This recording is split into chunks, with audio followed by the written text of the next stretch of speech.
Hello and welcome back to Internet Introvert. I'm Micah, an introvert on the internet. Today, we are continuing my series INFP in an ESTJ world. And we're going to be talking about the fact that INFPs are not late bloomers.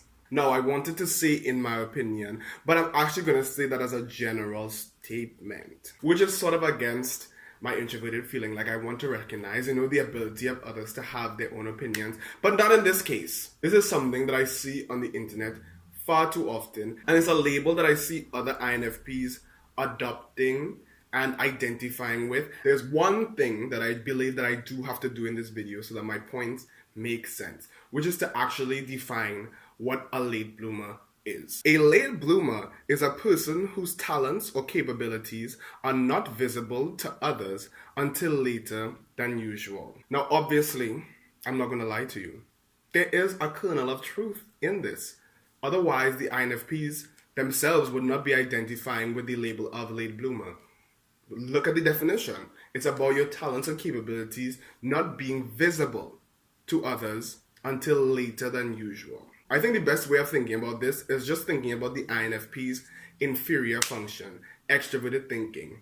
It's that, like skill in that, in my opinion, not being visible to others until we are matured and older, usually from our 40s, from what I've seen on the internet. So by maturing in extroverted thinking, people are more able to see what we bring to the world in terms of our other higher function, which is fair and which does make sense. However, I want to attack the definition itself. That definition is a very ESTJ sensory type of definition because it wants to see. I would argue that that definition of late bloomer is stacked against INFPs and introverts in general, because we don't call ESTJs, for example, late bloomers. Like that's not something that they're called.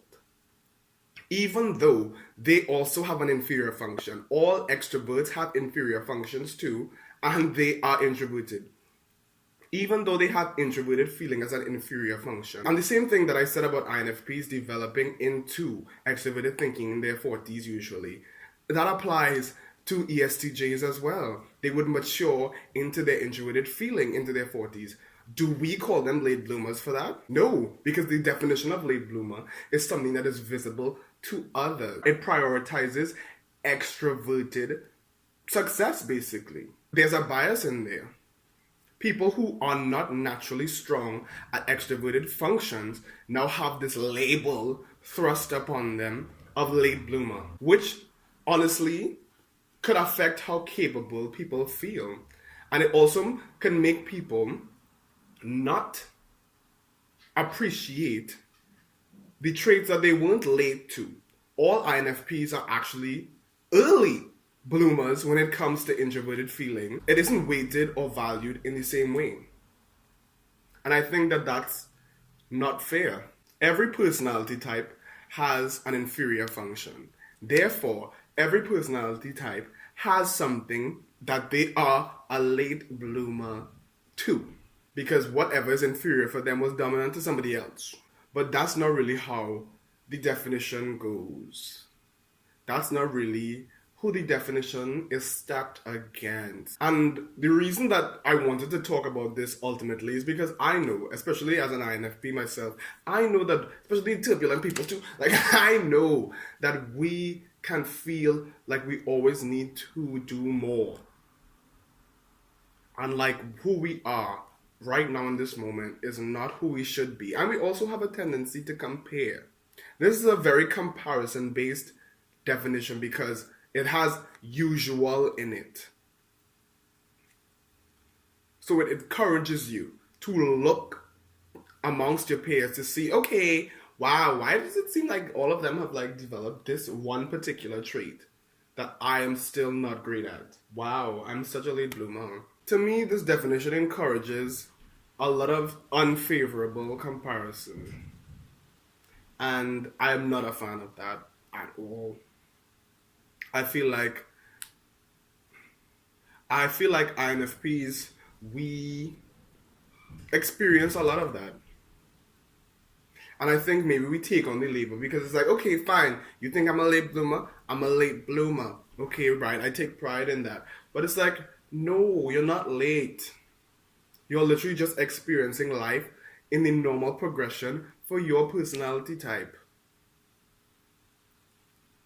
And I think that's ultimately what I want to get at.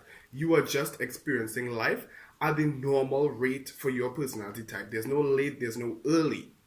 Because everybody has a different journey set ahead of them. And even if you are an INFP, sometimes because of other factors, you might be further ahead in other ways than other INFPs, in more traditional ways. I think my closing message for this video is that INFPs, you are not late, you are not early, no matter where you are in life right now. That's not a useful way to think about life. I think sometimes, we do have to reject some of this foolishness that honestly was stacked against us from the start.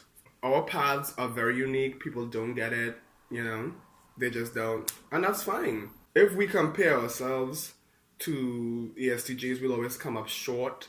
Everybody has an inferior function. Everybody has something that they're late with.